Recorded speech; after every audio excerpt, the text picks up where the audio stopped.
We've received some really cool old pictures from Ken, who's the grandson of the original owners and builders of this house. He's been great. He's been providing us with so much background information on this house, and he actually lives locally, so we're hoping to have him over here at some point to have a little bit of a walkthrough because he hasn't been here in a long time.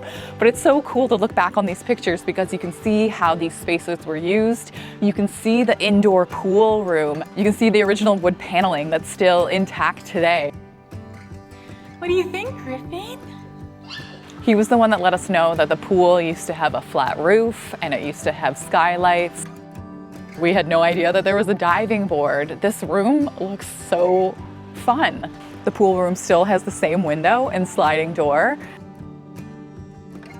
It looks like it was a big, beautiful room and a great space for grandchildren, so I'm sure he had lots of fun in there and lots of great memories.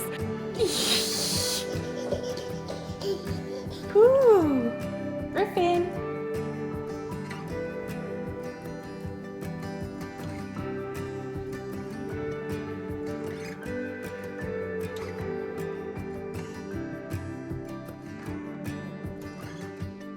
I love looking at the pictures of the kitchen because you can see that they used to have their oven and cooktop in the core, as we call it, which is the fireplace and where our oven is at this moment. And we always thought that the core took away a lot of the view of the ocean because it's right in the middle of the room and it's massive. But not only did they have the core and have their stove in the core, they also had their fridge right beside the core, blocking more of the view, which was an interesting choice. We always thought we would like to kind of narrow down the core a little bit and to try to find a way to free up some of the viewing space. You can actually see in the kitchen, there's this little nook in the knee wall that separates the living space from the kitchen. And it makes much more sense seeing this picture now because there used to be a fridge in that nook. It was a fridge nook. It's also so cool to see looking at the cabinets and the way they are right now and looking towards where we have our pantry. There used to be a peninsula and lots of cabinetry where our pantry is right now. Just small changes, but so cool to see how the spaces were used. And it's a little harder to see, but I think this picture is showing when they first started to break ground on the pool. And you can see what looks like some building materials lying around, maybe some rebar. So it's really interesting to see how it would have looked with the octagon with nothing else on it on that far side of the house.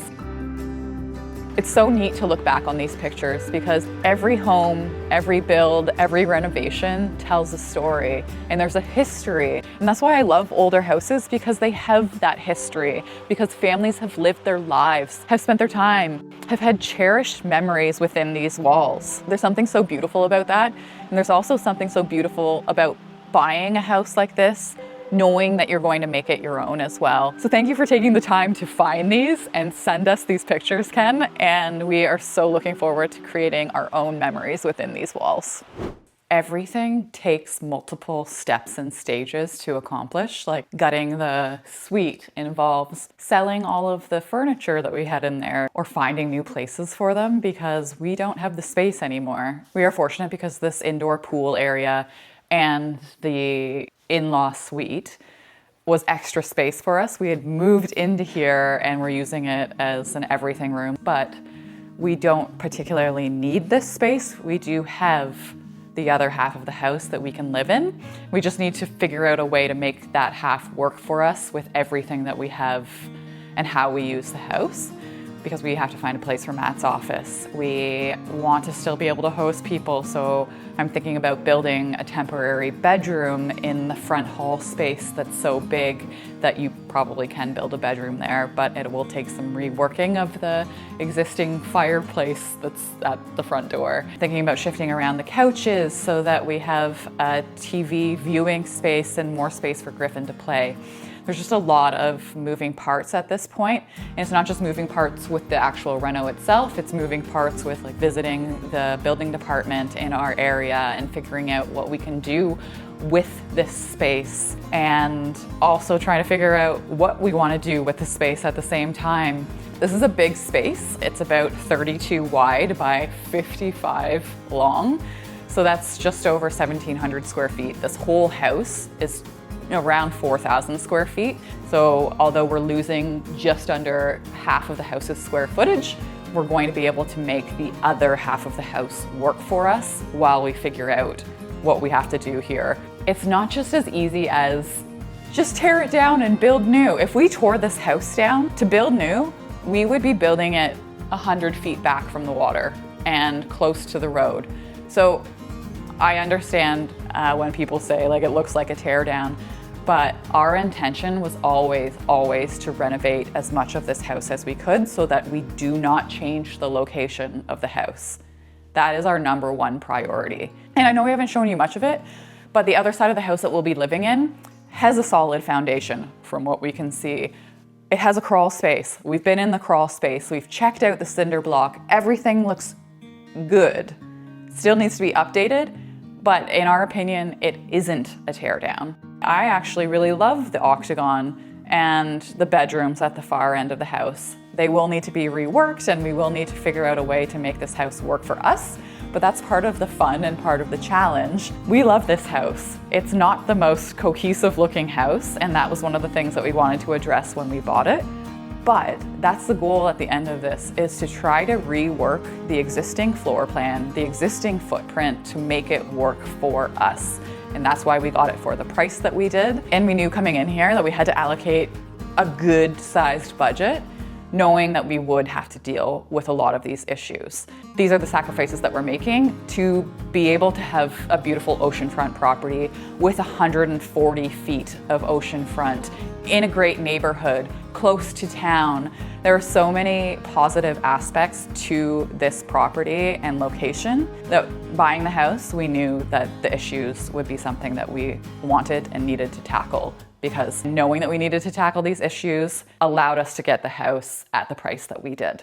Yeah, they obviously had not enough closet organizer. Or not the right size. The closet was too big. So they used like random pieces of wood to put in place there. That's a big build out. In there. I mean, some would call that problem solving. Yeah, worked obviously.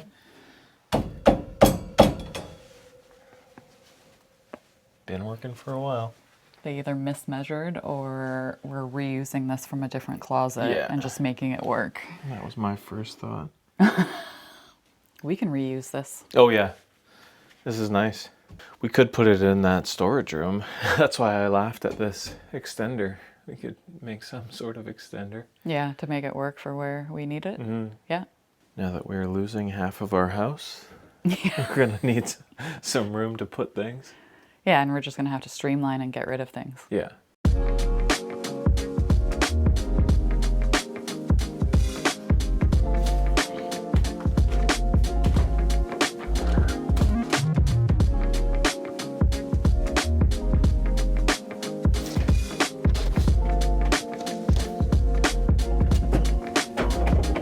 That's actually a nice shower head. Yeah, actually, I was thinking that we could move that to either Griffin's bath so that we can wash it easier. Griffin, yeah. Or ours. Yeah, either one. I like having the detachable. Wash my undercarriage. What Your do you butt? think? Wash your butt? Buttocks. These are the kinds of things that people want to hear. Well, suppose we can get this furniture out.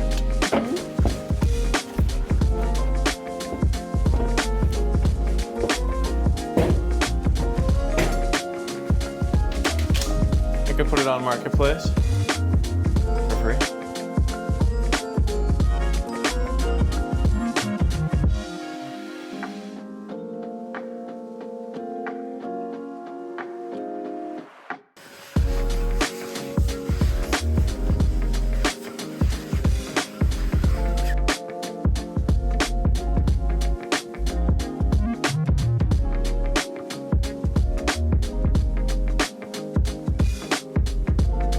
For the most part, these cabinets that we pulled out from the kitchen and the suite are in pretty good condition. So I think for the time being, we've got a storage room that doesn't have any kind of cabinetry set up. And I think I'm going to repurpose these cabinets because more storage is always needed, especially with a crawl space that we don't use as storage and a pool that we also don't use as storage right now and will not be, because we don't know if we're digging the pool out or what we're doing with it. And I don't like throwing things out that I don't need to. So I think I'll just clean these up and move them into our living space and reuse them for the time being. And when it comes down to it, probably throw them on our favorite thing, Marketplace, Facebook Marketplace, and sell them or give them away. I've donated a lot of building products before, cabinetry, countertops, anything that's salvageable to Habitat for Humanity, the Restore stores. That's a great resource for also if you are renovating on a budget, great for tile, well, great for anything really. But if you haven't already, check out Restores. I love thrifting, I love treasure hunting, any kind of like secondhand shops. I'm definitely a thrifter. I love a good deal and I love finding that like diamond in the rough. What do you think, Griffin? What do you think, buddy? Go ahead. Mommy built that just for you. That's Mommy's drill. Close the door, buddy. Door. Go. Whoop. Should we clean this? Should we give it a wipe down? Mommy doesn't have a countertop for it yet.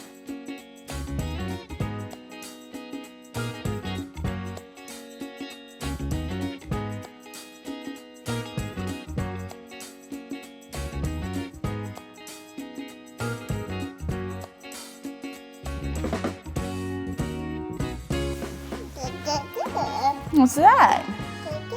That's Mama's microphone. Yeah, it's got a light on it. Yeah, what is that? Is that a microphone? What is it, Taz? Hello, say hello. Hello. Come on, buddy.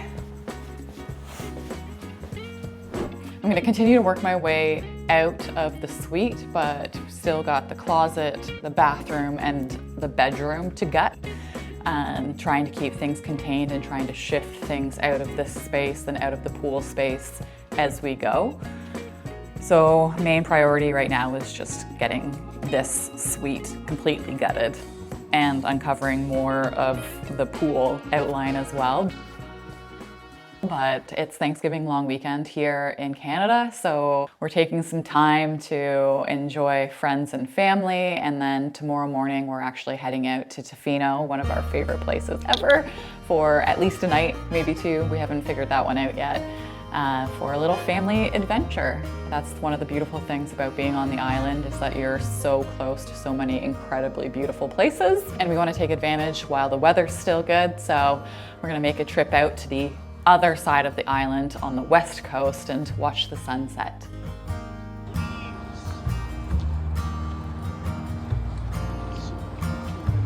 It smells so good.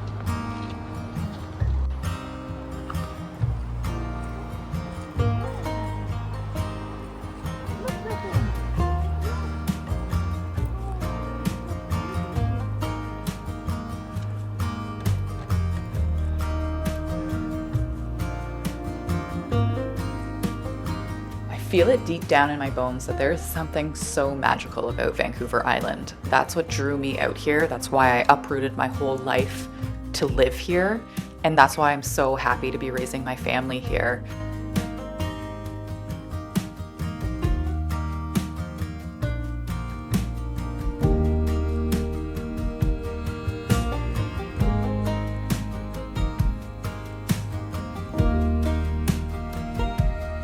There's this intangible feeling of peacefulness and calm, and that's exactly what I was seeking in my life when I decided to move out to Vancouver Island. Yeah. Yeah. I try to explain it to people, and the only way I can is like, as soon as I got here, I felt the weight lifted off of my shoulders.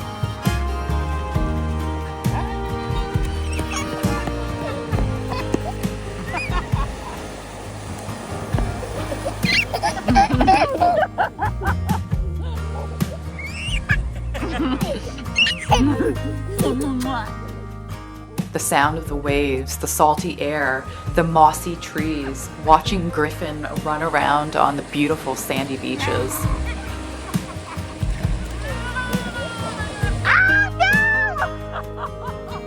This was only a quick trip to Tofino, and sometimes, honestly, that's all it takes. It's just hitting pause on your life so that you can let it truly sink in. Living here has taught me that I don't always need to be building something bigger or checking the next thing off of the list. I'm building the real foundation right here, right now, in these tiny, messy, perfectly imperfect little moments with the people that I love. I don't need to rush the build. I don't need to rush through life. Sometimes the best thing I can do is stop, take a deep breath, and just let it all sink in.